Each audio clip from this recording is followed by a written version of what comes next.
My name is Sarah Rosenfeld Johnson. I'm a speech-language pathologist and founder of TalkTools Therapy.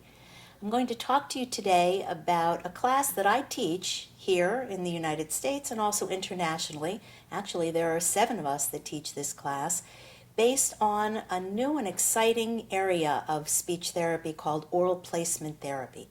In this therapy, we are continuing to use what we do traditionally, which is the look at me, listen to me, say what I say model. But in this therapy, we're adding a very important additional component, and that is the component of tactile kinesthetic feedback, or the feel of speech.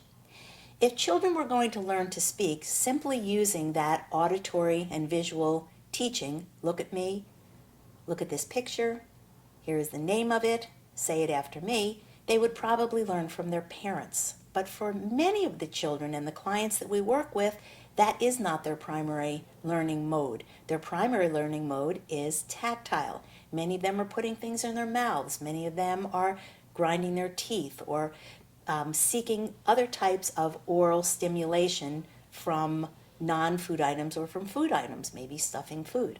So what we're looking at in this therapy approach is what is actually happening in the muscles that are used for speech. Do we have abdominal grating? Do we have grating in the velum? Do we have movement in the jaw, lips, tongue? All of the articulators that need to work together for speech clarity and also for feeding safety. So in oral placement therapy, we're looking at the movements for speech.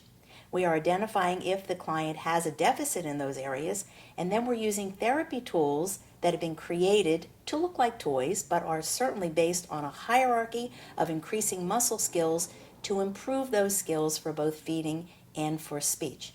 This is a 12-hour video in which I teach you not only how to use the tools, but more importantly, why you're using the tools. And the same tools that are used for diagnosis are used for treatment.